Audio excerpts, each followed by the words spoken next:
Cassette 2, Side A. Step by step. That's how we'll get through this. One foot in front of the other.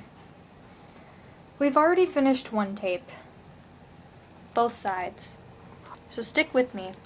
Things get better, or worse, depending on your point of view. I know it may sound like it, but I wasn't completely alone at the beginning of my freshman year. Two other freshmen, both featured here on Hannah Baker's Greatest Hits, were also new in the area. Alex Standall and Jessica Davis. And while we never became close friends, we did rely on each other those first few weeks of school. With 1 week left of summer vacation, Ms. Antilly, I think that's how you pronounce it. Sorry, Jay Asher, I don't know. Called me at home to see if I'd meet her at school. A little new student orientation, she said. In case you don't remember, Ms. Antilly was the guidance counselor for students with the last names beginning A through G. Later that year, she moved to another school district, which is very unfortunate as it turns out. But that is for a later tape. If she had told me the real purpose of our get-together was to introduce me to another new student, I wouldn't have gone. I mean, what if we had nothing in common? Or what if I thought we had nothing in common, but the other student, thought we did? Or what if the opposite happened and I thought we could become friends, but she didn't? So many things could have gone so horribly wrong. But the other girl was Jessica Davis, and she didn't want to be there any more than I did. We both expected Ms. Antilly to spew a bunch of psychobabble at us, what it means, what it takes to be a great student, how the school is made up of the best and the brightest in the state, how everyone is given the same opportunities to succeed if they're willing to try. But instead, she gave each of us a buddy. The moment Ms. Antilly told us why we were there, Jessica and I turned to each other. Her lips parted as if she wanted to say something. But what could she say with me sitting right there? She felt blindsided, confused, lied to. I know that's how she felt because I felt the same way. And I'll never forget Ms. Antilly's reaction. 2 short, drawn-out words. Or not. And here, to the best of my memory, is what we said.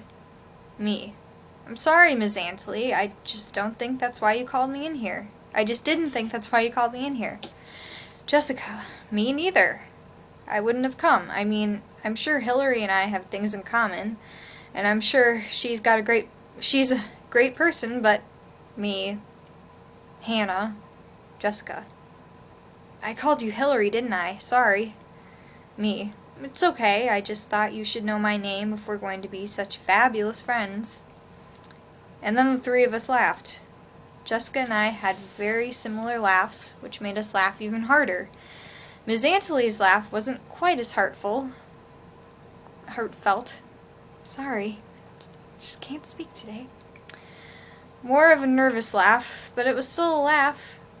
She claimed to have never tried matching up friends before and was doubtful she ever would again. But guess what? After the meeting, Jessica and I did hang out. Very sneaky, Ms. Antilly. Very sneaky. We left campus, and at first the conversation felt awkward, but it was nice having someone to talk to other than my parents. We walked past my turnoff, but I didn't say anything.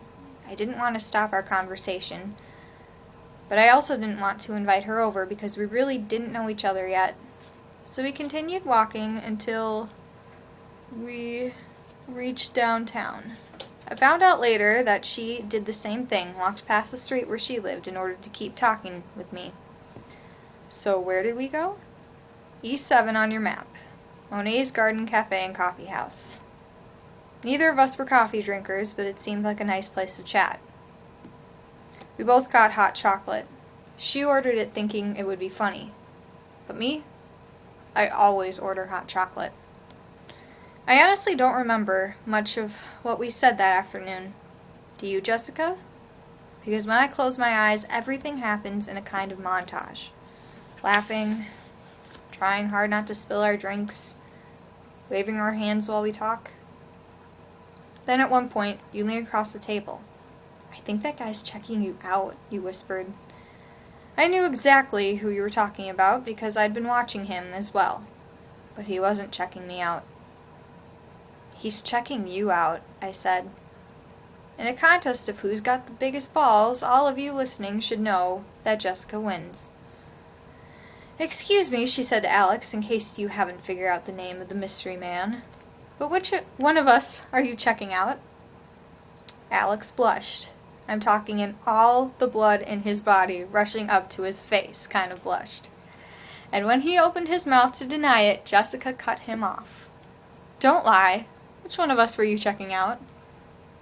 At that moment, I would have paid dearly for Jessica's friendship. She was the most outgoing, honest, tell-it-like-it-is girl I'd ever met. Silently, I thanked Ms. Antley for introducing us. Alex stuttered and Jessica leaned over, letting her fingers fall gracefully onto his table. "Look, we saw you watching us," she said. "We're both new to this town, and we'd like to know who you were staring at. It's important." Alex stammered. I heard. It's just I'm new here too." I think Jessica and I both said something along the lines of, "Oh." And then it was our turn to blush. Poor Alex just wanted to be a part of our conversation, so we let him. And I think we talked for at least another hour, probably more. Just 3 people, happy that the first day of school wouldn't be spent wandering the halls alone, or eating lunch alone, getting lost alone. That afternoon at Monet's was a relief for all 3 of us. How many nights had I fallen asleep terrified, thinking of that first day of school? Too many. And after Monet's, none. Now I was excited. And just so you know, I never thought of Jessica or Alex as friends. Not even at the beginning when I would have loved 2 automatic friendships. And I know they felt the same way, because we talked about it. We talked about our past friends and why those people had become our friends. We talked about what we were searching for in new friends at our new school. But those first few weeks, until we each peeled away, Monet's garden was our safe haven. If one of us had a hard time fitting in or meeting people, we'd go to Monet's, back in the garden, at the far table to the right. I'm not sure who started it, but whoever had the most exhausting day would lay a hand in the center of the table and say, "Ollie, ollie, oxen free." The other 2 would lay their hands on top and lean in.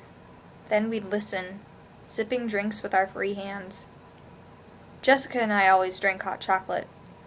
Over time, Alex made his way through the entire menu. Yes, we were cheesy, and I'm sorry if this episode's making you sick. If it helps, it's almost too sweet for me. But Monet's truly filled whatever void needed filling at the time. For all of us. But don't worry. It didn't last. The first to drop out was Alex. We were friendly when we saw each other in the halls, but it never went beyond that. At least, with me it didn't.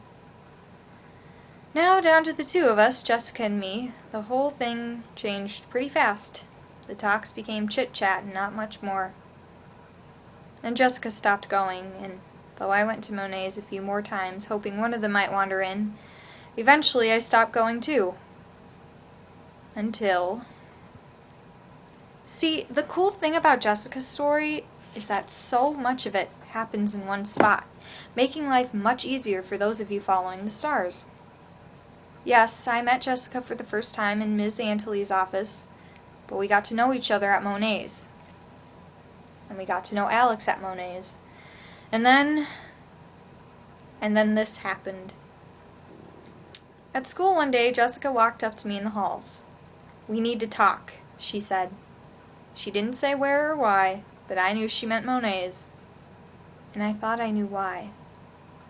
When I got there, Jessica was sitting slumped in a chair, arms dangling by her sides like she'd been waiting a long time. And maybe she had. Maybe she hoped I would skip my last class to join her.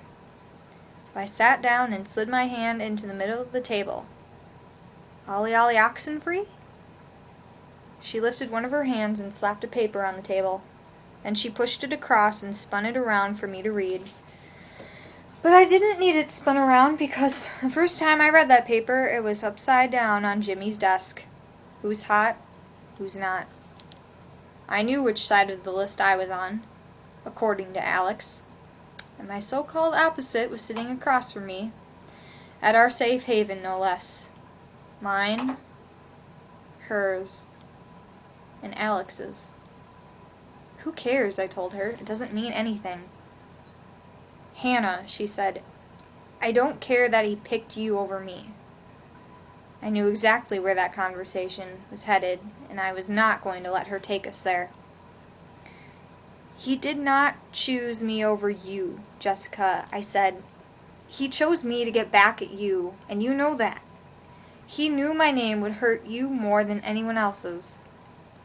She closed her eyes and said my name in almost a whisper. Hannah. Do you remember that, Jessica? Because I do. When someone says your name like that, when they won't even look you in the eyes,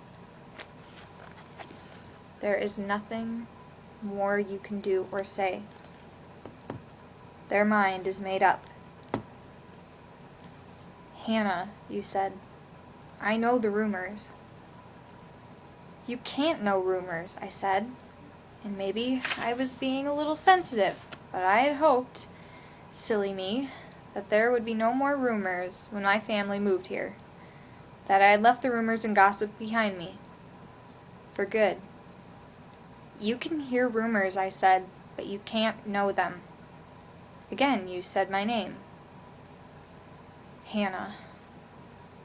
Yes, I knew the rumors, and I swore to you that I hadn't seen Alex one time outside of school. But you wouldn't believe me. And why should you believe me? Why would anyone not believe a rumor that fits so nicely with an old rumor? Huh, Justin? Why? For Jessica, it was easier to think of me as bad Hannah than as the Hannah she got to know at Monet's. It was easier to accept, easier to understand.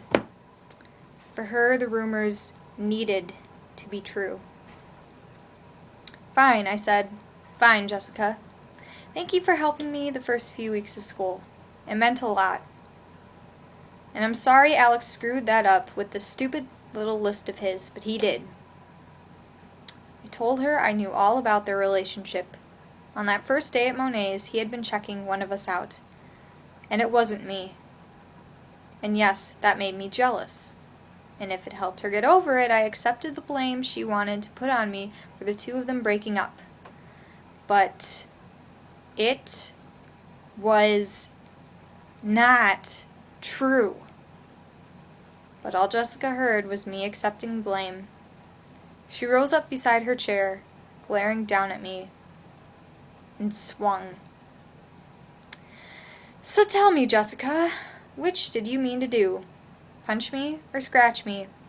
Because it felt like a little bit of both, like you couldn't really decide. And what was it you called me? Not that it matters, but just for the record. Because I was too busy lifting my hand and ducking. But you got me, and I missed what you said. That tiny scar you've all seen above my eyebrow, that's the shape of Jessica's fingernail, which I plucked out myself. Or maybe you've never seen it. But I see it every morning when I get ready for school.